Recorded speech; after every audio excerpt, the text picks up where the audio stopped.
There is a verse in the Bible that speaks of 4 angels bound beneath the Euphrates, and they are not bound forever. They wait. They have waited for thousands upon thousands of years.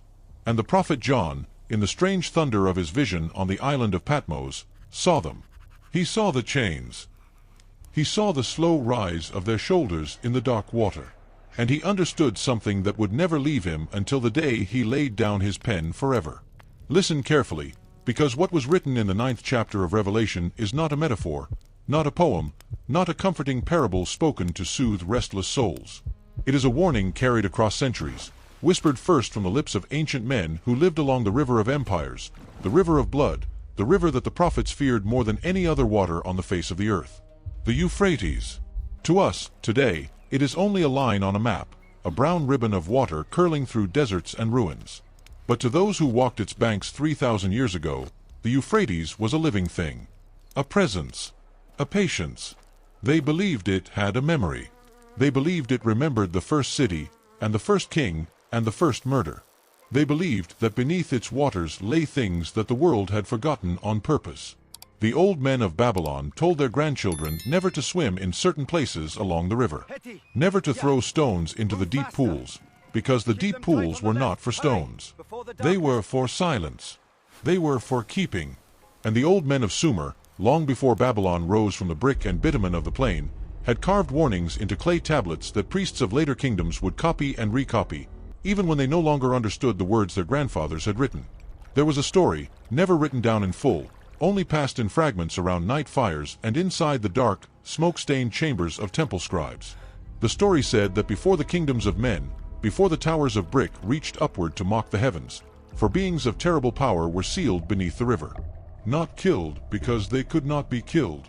Not destroyed, because the will of the Most High had not yet decreed their end.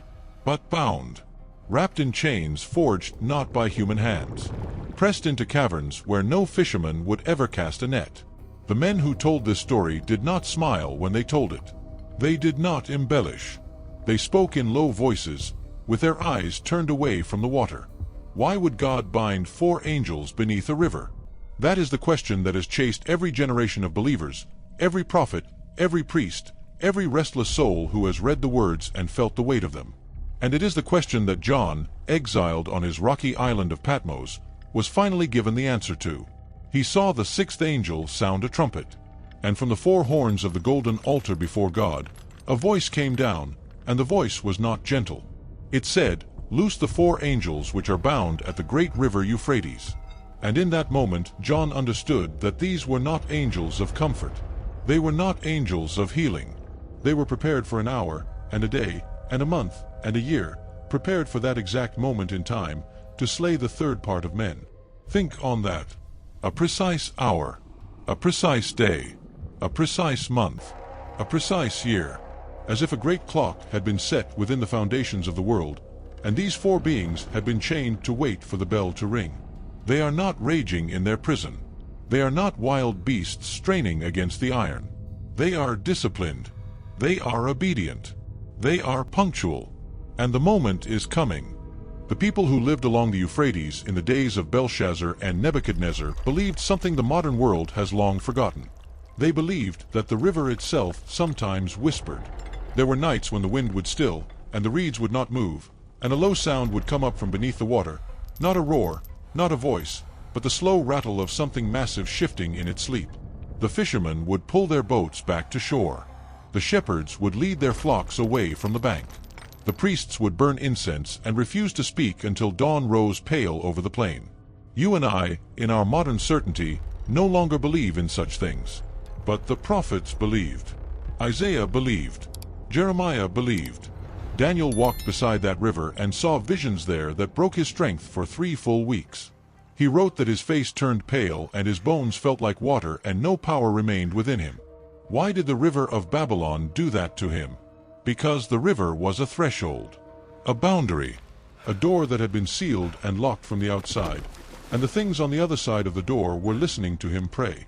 There is a moment in the book of Revelation that has haunted scholars for centuries. The 6th angel pours out his bowl upon the great river Euphrates. And what happens?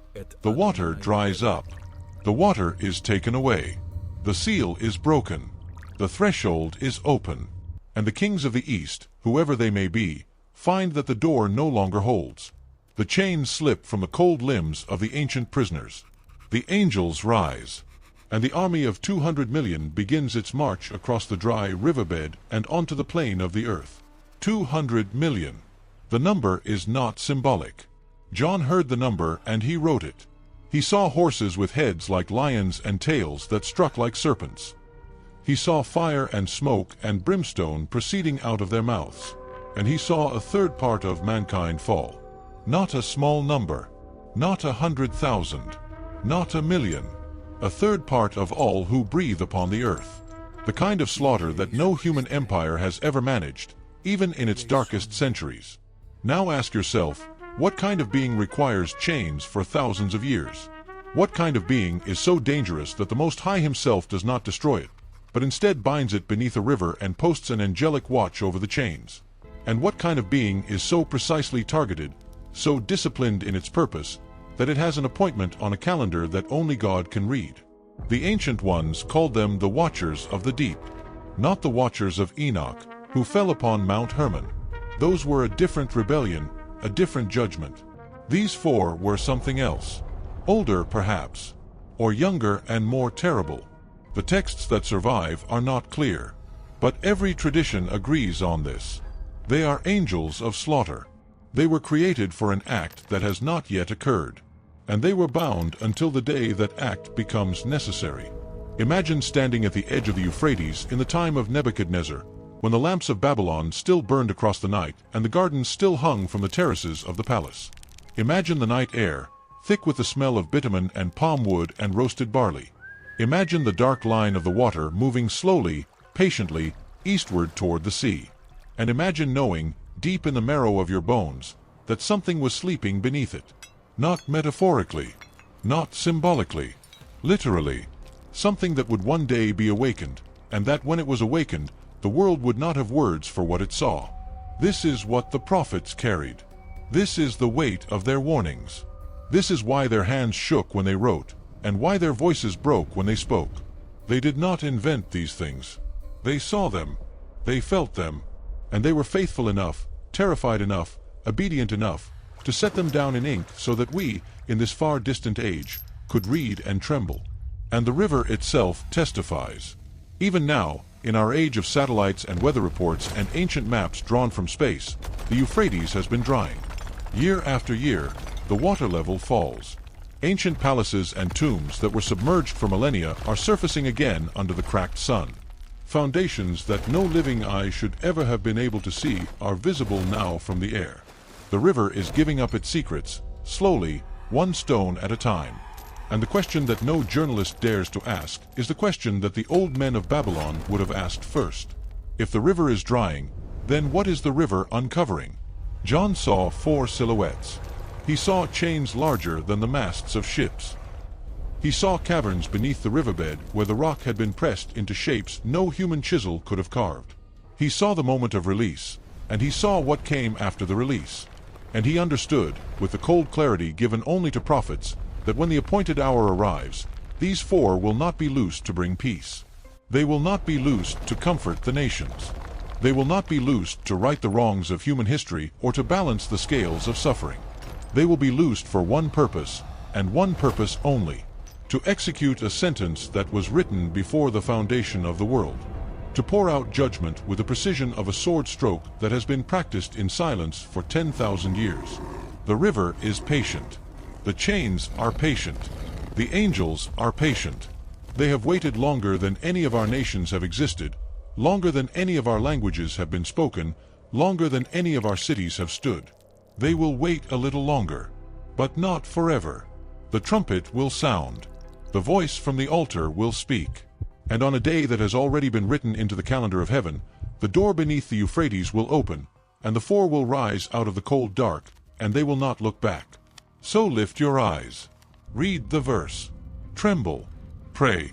Repent while there is still time, while the river still holds, while the chains still keep. Because the verse is not a metaphor. The chains are not a poem. The angels are not a symbol. They are bound. They are real. And they are listening for the hour.